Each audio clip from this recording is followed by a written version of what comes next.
Alright, welcome back to another video. It's July 23rd today. So, we finished second cut haylage. So now we are gonna level off the silo and put the unloader down.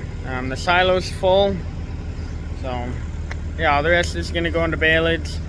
Seem really far behind this year just because of all the rain we've gotten. We've gotten over 7 inches of rain in July. So it's really hard to make hay or haylage when it rains almost every day. But we're going to be working in this silo. It's an 18 by 75. You can see we still got the forage blower hooked up to it. You can use that tractor there, 2350. You're going to put on the blower and let it blow some fresh air in the silo.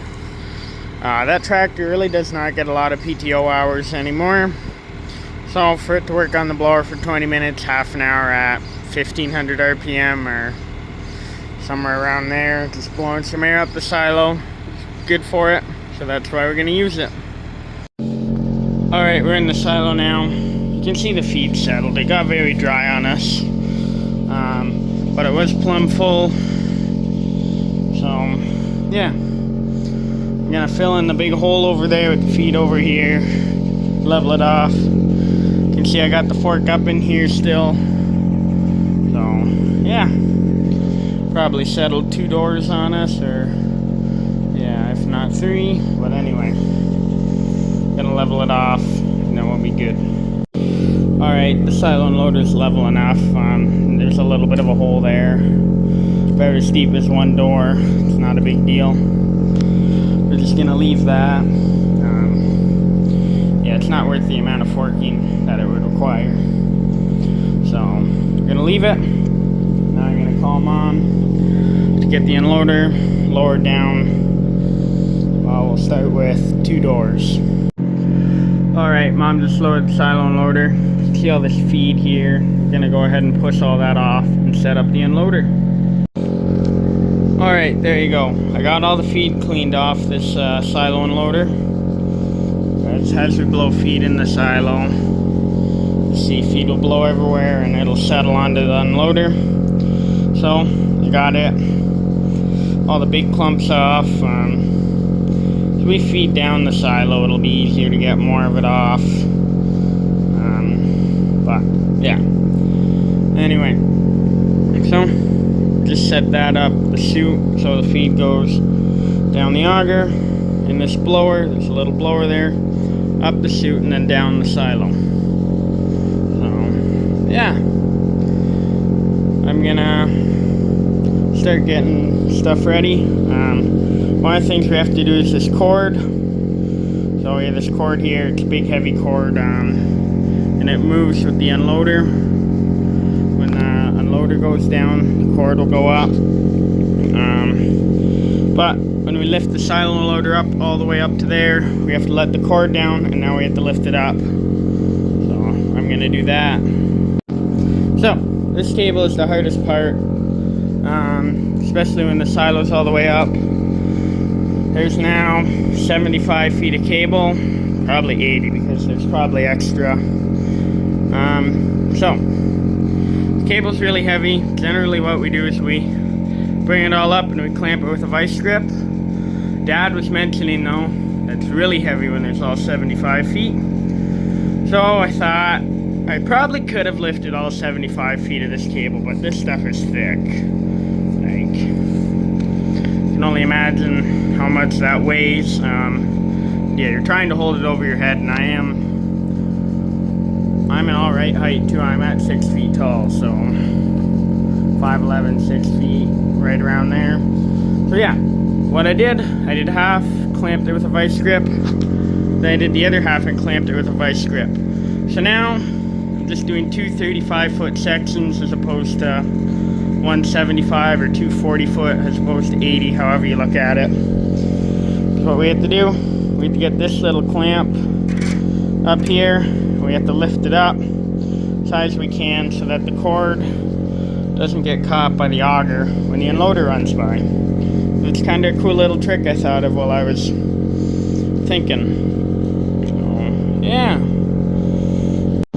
And yeah, obviously you can use as many vice grips as you need to get that to go up. You really could only lift 20 feet at a time, you could use 4. But anyway, you can see I got the clamp up in here now, so I'm going to let the cable sag. There's the first 40 feet.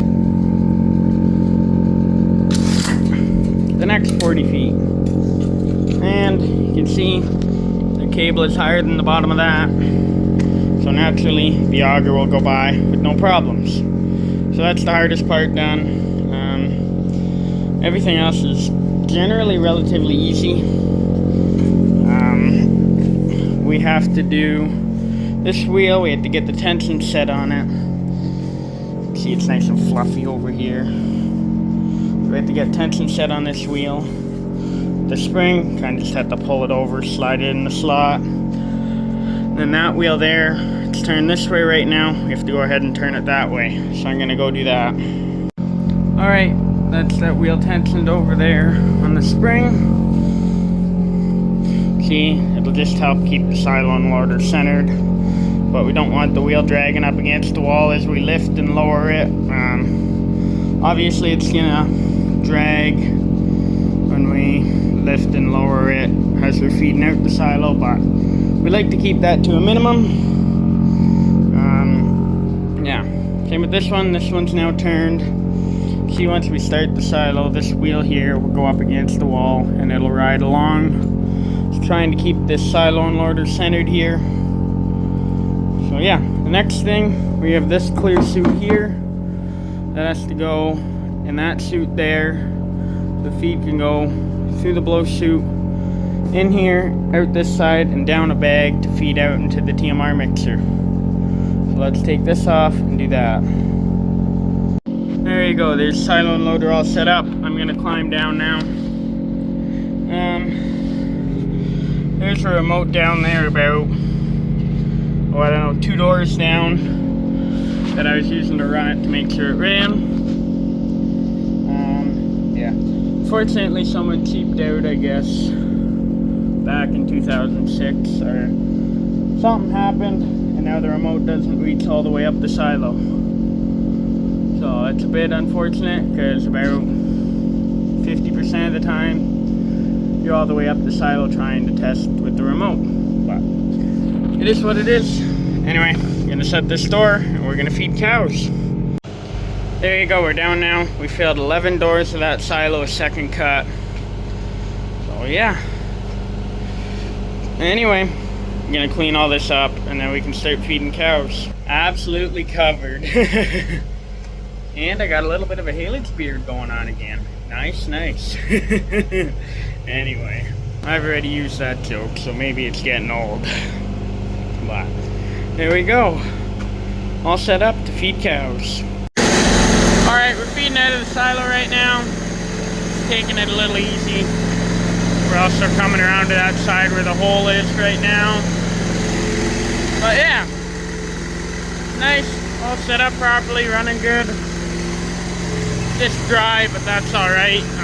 The haylage in this other silo that we're feeding out right now, a little bit wetter than it should be.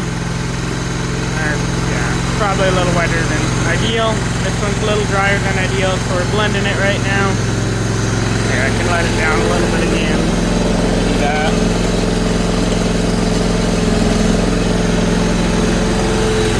But yeah, overall I've been really enjoying feeding out of tower silos this summer in the ag bag. I like it a lot better than all the baleage bales. We used to go through probably half a dozen or 8 baleage bales in that heifer barn a week. It's a lot of plastic to cut and bag up, and I don't know, there's a lot more benefits to me feeding TMR close to baleage, so I'm happy to do that. But yeah, we've been rolling with that. If I had the silo space, I'd love everything in power silos, even over an ag bag, but I'm much happier feeding out of an ag bag than baleage, just because we own pretty well all the equipment to do it. We don't own an ag bagger, but it's alright. It's really only a couple days a year, and the guy we get our ag bags from is really nice. versus having to find a round baler to bale some baleage for us, and then just have to move a lot of bales to try and get baleage draft. Dry hay is really nice. We're gonna try and make some more dry hay, but yeah, there's always gonna be some baleage. So anyway, there you go. Alright, we got the mixer full for the second load again. We're feeding cows. Yeah, I've really been enjoying feeding out of those silos in the ag bag this summer. There's our TMR. Been liking the silos a little better than the ag bag just because our ag bag's sitting on dirt. If our ag bag was on concrete or gravel, I'd probably enjoy it just as much as the tower silos. But just because of our TMR cart size, it is a little quicker for us to feed out of tower silos than an ag bag. But yeah, you can see here how little we're grabbing, 233 kilograms, or you know, quarter of a ton. Not a whole lot of silage in a load. Coming out of that small silo, that would take around a minute, if not two, to get. Opposed to it takes around 5 to loop around the barn and get to the ag bags. But yeah, I've really been enjoying the tower silos this year. We milk around the right number of cows for them too. But yeah, I don't know, you got to do what works for you for feeding systems, but it can be a little tricky to decide. But personally, I've been enjoying working with silos and egg bags this summer. Yeah. Anyway, thanks for watching. Hope you enjoyed.